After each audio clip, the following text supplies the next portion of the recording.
And if this actually is an assassination, So are you trying to attempt for the turn Senate, this into a political crisis moment to try to destabilize the government? What do you mean? Are you trying to capture this moment, yung Bato de la Rosa ICC arrest issue, or trying to exploit this? Is If what I this mean. is an ICC arrest issue, then there would not be gunfire within the Senate grounds because he cannot be arrested while the Senate is in session. So what I'm trying to say is that some people say is that you're trying to exploit this in order to, stage a coup or destabilization against the PBBM administration. That's what you're trying to do. What do you I mean the mean? DDS camp. The DDS camp is trying Yeah. to. And you So exploit the nila DDS camp to- staged of shooting within the Senate to destabilize Marcos. Is that what you're saying? No, what I'm Well, I don't understand because we you're did not trying know to one knew seize about this the moment, no one knew about the exploit shooting. this para mag-destabilize. Yes. Is that, yeah. Yes, but I have plenty of people within the Senate grounds that is giving information to me. So there is a very big possibility that this is an assassination attempt, Okay. and that's what we're looking. That's what we're looking into. I'm sure the Senate leadership would be issuing a statement. So it's likely government forces fighting each other within the Senate. All right, thank you. Okay, that's true. I wish Marcos well, considering plenty of his.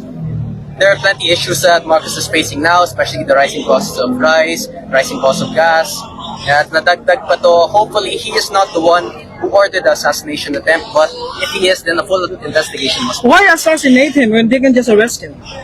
What? I'm not saying they try to, even if they were to assassinate Bato, that would still be 12. They need 13 for a change in Senate leadership. So this is possibly an attempted mass shooting that could have killed 3 or more Pero pag senators. pro-government ka, if you're actually for peace, then why not just allow Bato to, surrender peacefully? What do you mean? And ipaglaban niya ang sarili Because niya sa mga... we maintain the stance that the ICC does not have jurisdiction within the Senate grounds. Yeah, mayroon ng Supreme Court, di ba, decision just today. Salamat ka. Salamat. Salamat ka. Yes, that's a questionable decision because that was during, the shooting was during the Senate session. Okay. Okay. Thank you. Thank you.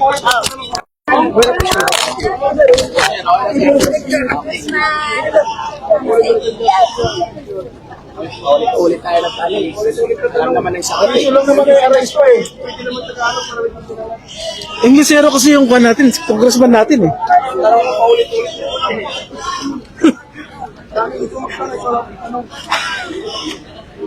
Ayan. Duterte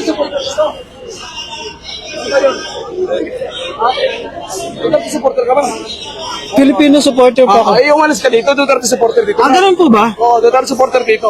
But Duterte this is supporter dito. public Ang tanong, Duterte place. supporter ka? Filipino supporter ako, sir. Pilipino ka, Pilipino tayo. Pero ang hanin ng Galit na galit si sir dahil nagtanong ako. Espiya. Espiya. Kasi maano ka dito? Duterte supporter yung mga dito, bro. Umalis ka na lang, bro. Kasi hindi ka pala Duterte. Si Duterte labas! Nagtatanong na ako. Alas ka na, bro. Duterte supporter dito, bro. Oh, sige. Ikiusap ako sa'yo kasi mapugtog ka dito. Oh, sige. Ikiusap ako sa'yo kasi mapugtog ka dito. Please lang, marami dito, bro. Okay, sige. Matawag ako sa'yo. Tayo kaibigan lang. Kasi nalatag. Oh, sige. Ingat ka. Nagtatrat sila ng kwan, bugbog. Sir, these people are threatening. Brad, alis lang. Pag-iusap ako sa'yo, please. Hawak ka sa sarili mo, Brad. Brad, alis lang. Pag-iusap ako sa'yo, please. Hawak ka sa sarili mo, Brad. Sa galit yung mga Duterte supporters, baka mo... Saan hanggang saan po yung Duterte supporter line?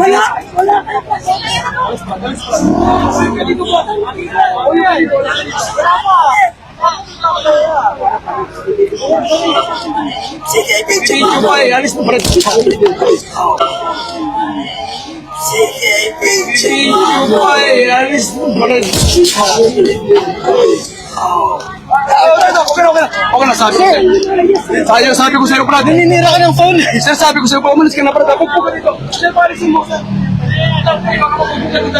Sir, paris ka na, sir. Umalis ka na, sir. Umiwas ka rito. Umiwas ka rito. Tama ko, nagtatratan sila eh. Sir, mapagpo ka na. Mapagpo ka rito. Ito talaga ang mga Duterte, no? O, dito tayo sa kabila. Nakuha ko yung mukha ng isa. Tinabig yung cellphone ko. Yan pala, kaya na nga.